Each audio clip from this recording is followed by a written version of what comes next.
Hello students, कैसे हैं आप सब। आई होप आप सब अच्छे होंगे। आईसीटी वर्चुअल क्लासरूम में आप सबका स्वागत है। मैं विकास। बच्चों, क्लास 7th का मैथ्स कर रहे हैं हम। चैप्टर है आपका एक्सप्रेशंस यूजिंग लेटर नंबर्स, यानी एल्जेब्रिक एक्सप्रेशंस के बारे में हम यहाँ पे कुछ डिस्कस करेंगे। तो चलिए चलते हैं स्मार्ट बोर्ड पे। तो ठीक है, टॉपिक आप नोट डाउन कर लीजिए। अब कुछ क्वेश्चंस करेंगे। बेसिकली मैंने बताया एल्जेब्रिक एक्सप्रेशंस है, उसी को सिंपलीफाई कैसे करते हैं हम डिस्कस कर रहे हैं यहाँ पे। तो ये कुछ एक्सप्रेशंस हैं, इनको सिंपलीफाई करना है। ठीक है, तो दो पार्ट आप कर चुके हैं यहाँ पे, बाकी के पार्ट्स हम यहाँ पे करने वाले हैं। अगला देखिए, पार्ट सी है। ठीक है, इन सभी पार्ट्स को नोट डाउन कर लीजिए ताकि हम एक साथ इनको सिंपलीफाई कर सकें।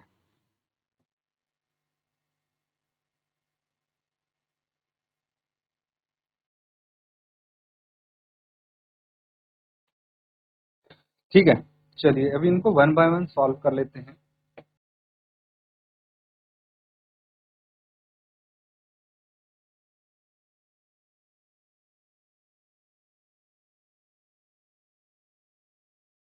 यहाँ पे है आपके पास p minus Q plus p minus Q. ठीक है, ध्यान रखिए बच्चों, लाइक टर्म्स वाला कॉन्सेप्ट हम यहाँ पे रखेंगे। p है p plus Q minus p plus Q. चलिए इनको सॉल्व करें।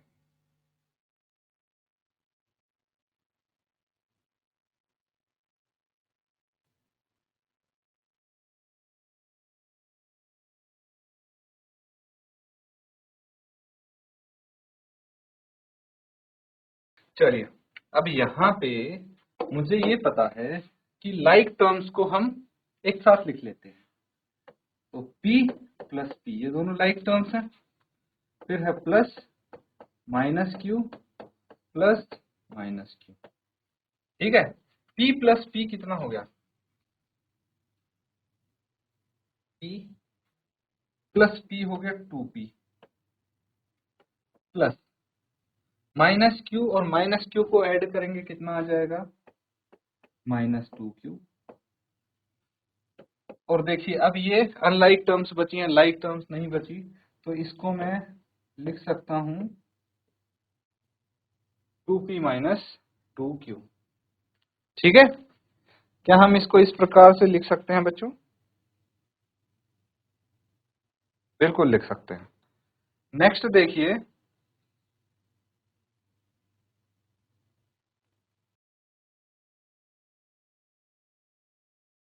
p plus minus p plus q plus q। चार टर्म्स हैं, दो दो लाइक टर्म्स हैं इसमें। तो एक तो पॉजिटिव p है, एक नेगेटिव p है, तो दोनों को जोड़ेंगे तो क्या रह जाएगा? 0। और q प्लस q को जोड़ेंगे तो 2q आ गया। तो 0 plus 2q of course 2q रह जाएगा। नोट करेंगे इसको।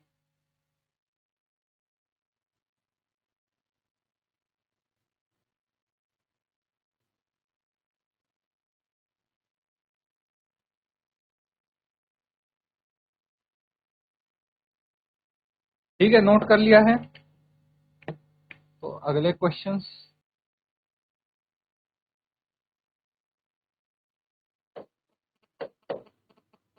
p प्लस क्यू प्लस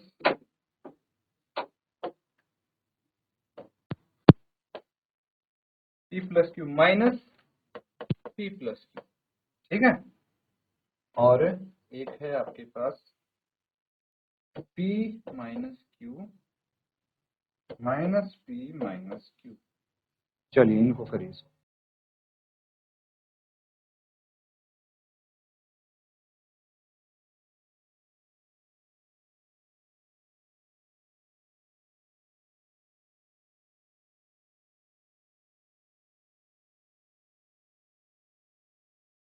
तो ठीक है बच्चों, इसको अगर हम सॉल्व करेंगे p plus Q, bracket open करना आता है सबको। ब्रैकेट के बाहर अगर माइनस साइन है तो क्या करेंगे? वो ब्रैकेट के अंदर के जो साइन हैं उनको उल्टे कर देगा, रिवर्स कर देगा। मतलब अगर ब्रैकेट के अंदर पॉजिटिव p है, प्लस p है, तो इसको कर देगा ये माइनस p। अगर प्लस q है तो इसको कर देगा माइनस q। ठीक है, अगर माइनस होता उसको प्लस कर देता। चलिए अब इनको हम एक साथ लिखते हैं, p plus minus p plus q plus minus q। ये हो जाएगा p minus p 0, q minus 0 and 0। ठीक है, next p plus minus p, like terms को एक साथ लेके आओ आप, अपने आप हो जाएगा plus minus q plus minus q। ठीक है, तो p माइनस p कितना हो जाएगा, p और माइनस p को जोड़ेंगे तो 0 आ जाएगा ये तो, और माइनस q और माइनस q को ऐड करेंगे तो माइनस 2q हो जाएगा। तो 0 प्लस माइनस 2q, अगर इन दोनों को जोड़ेंगे तो माइनस 2q रह जाएगा, नोट कर लीजिए।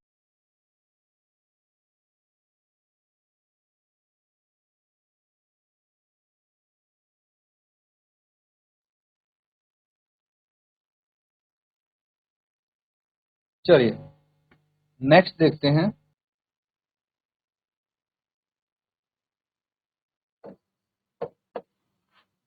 जी 2d minus D minus D minus D, और यहाँ पे 2d माइनस डी एंड, चलिए ठीक है, आगे भी लिख लेते हैं एक बार। आई 2d minus D minus F 2d minus D minus D minus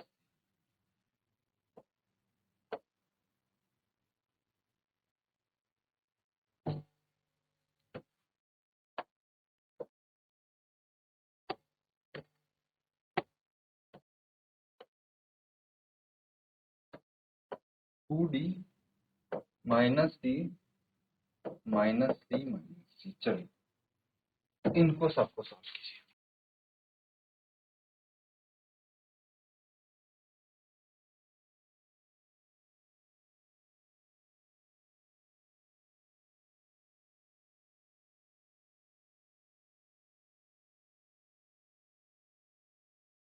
चलिए सॉल्व कर लेते हैं अब इनको। यहाँ पे सारी लाइक टर्म्स हैं, ठीक है, सब की सब क्या है, लाइक टर्म्स हैं। तो देखिए 2d 2d है, बाकी सब क्या है, माइनस में है, plus minus D plus minus D plus minus D. अब अगर हम नेगेटिव टर्म्स को ऐड करते हैं, ठीक है, जितनी भी नेगेटिव टर्म्स हैं उन सबको ऐड करके क्या करेंगे, 2d आ गया प्लस, देखिए माइनस डी और माइनस डी को ऐड करेंगे तो कितना आ जाएगा, माइनस 3d। और इसके बाद अगर मैं 2d और माइनस 3d को ऐड करूंगा तो देखिए ये पॉजिटिव है 2d और 3d नेगेटिव है, तो कितना आ जाएगा, माइनस 1d, या फिर इसको माइनस d से भी रिप्रेजेंट कर सकते हैं। नेक्स्ट है again 2d minus D and plus minus, add करिए इसको 2d और माइनस 2d हो जाएगा, प्लस डी आ जाएगा यहाँ पे, प्लस 2d और माइनस 2d को ऐड करेंगे तो ये तो 0 हो गया, plus minus C as it is, ये माइनस सी आ जाएगा।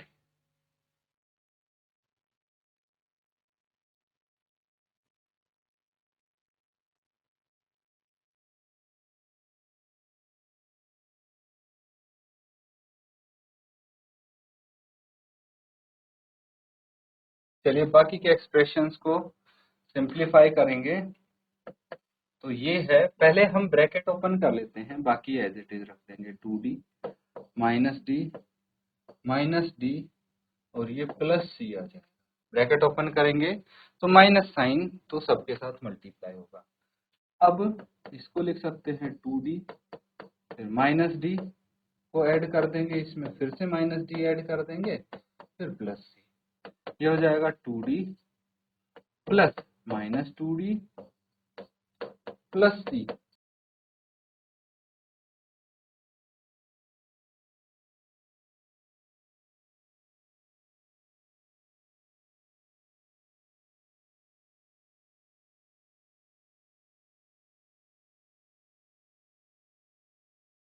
तो बच्चों सिंप्लीफाई कर लिया आपने, क्या है d और 2d और माइनस 2d को ऐड करेंगे तो 0 आ जाएगा, प्लस सी ये 0 होगा। नेक्स्ट देखिए, ब्रैकेट फिर सबसे पहले ओपन कीजिए, माइनस डी प्लस डी आ जाएगा और माइनस सी। क्लियर है? अब लाइक टर्म्स को देखिए, एक साथ हम ऐड कर देंगे। सबसे पहले 2d plus minus D plus D minus C, 2d plus minus D और प्लस डी को ऐड करेंगे तो 0 आ जाएगा, माइनस सी। तो ये आ जाएगा 2d माइनस सी। क्लियर है? नेक्स्ट है 2d plus minus D plus minus C plus minus C. Add कीजिए इसको, 2d और माइनस डी को ऐड करेंगे तो सिर्फ d बच जाएगा, प्लस माइनस सी और माइनस सी को ऐड करेंगे माइनस 2c हो जाएगा। That is d minus 2c is your answer.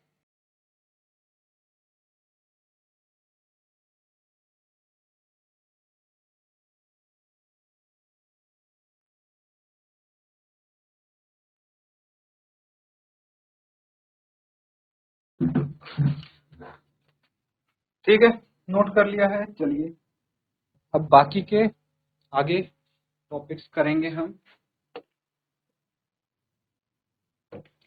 देखिए, इस टॉपिक में आपको दिया है mind the mistake, mend the mistake. Mistake देखो और मिस्टेक को ठीक करो। Some simplification of algebraic expressions are done below. कुछ सिंप्लीफिकेशन किया, मतलब एक्सप्रेशंस को सिंप्लीफाई किया है। The expression on the right hand should be is in simplest form. जो एक्सप्रेशन आप राइट हैंड साइड में लिखोगे वो सिंपलेस्ट फॉर्म में होनी चाहिए।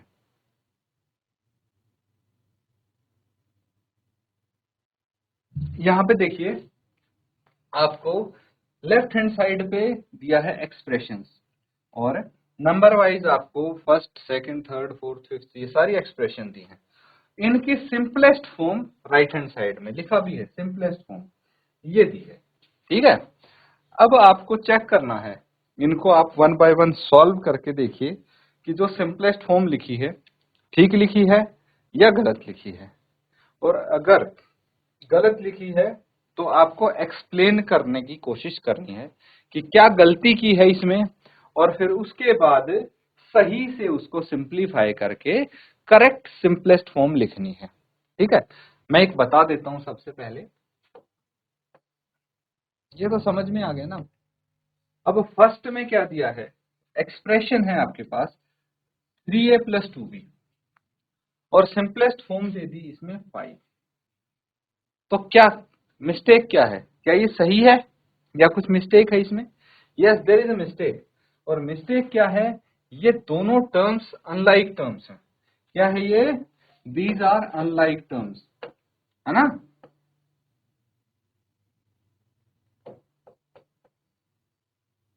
जब अनलाइक टर्म्स हैं तो ऐड तो नहीं हो सकती, तो क्या होना चाहिए?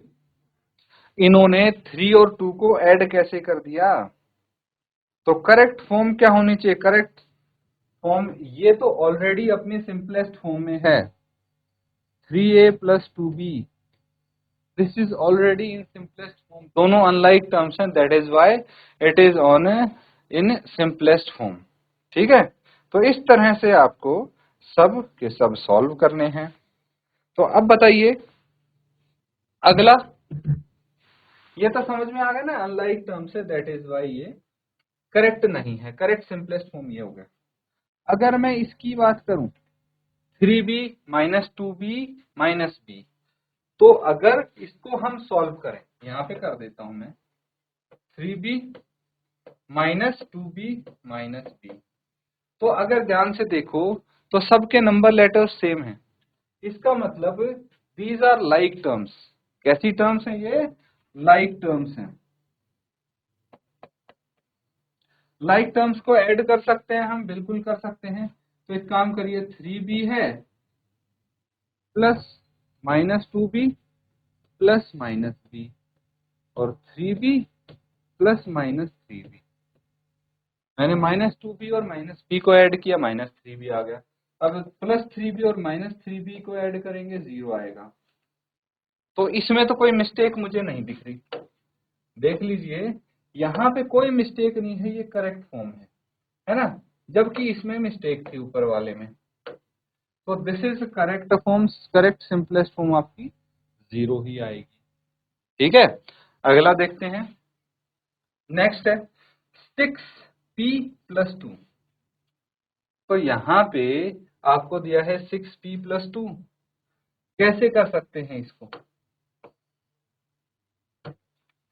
बिल्कुल सिंपल है, यहाँ पे कर देता हूं मैं 6p प्लस 2। सबसे पहले हम डिस्ट्रीब्यूटिव प्रॉपर्टी का यूज करके ब्रैकेट ओपन करेंगे, तो ये 6p के साथ भी मल्टीप्लाई हो जाएगा प्लस 6 2 के साथ भी मल्टीप्लाई हो जाएगा। ये आ जाएगा 6p प्लस 12। ये होनी चाहिए करेक्ट सिंपलेस्ट फॉर्म। क्या? 6p plus 12। यहाँ पे क्या है? 6p plus 8। तो इन्होंने मिस्टेक क्या कर दी, इसमें तो इसके साथ तो मल्टीप्लाई कर दिया 6, ठीक है, लेकिन यहाँ पे जो ये 2 है इसके साथ ऐड कर दिया इन्होंने 6 को, जो कि गलत है। यहाँ भी तो दोनों के साथ मल्टीप्लाई होना चाहिए, इसीलिए ये मिस्टेक है इसमें। समझ में आया? नोट कर लीजिए बच्चों। और बाकी के जो पार्ट्स आप देख पा रहे हैं, ये इनको होमवर्क में कंप्लीट करने की कोशिश करें।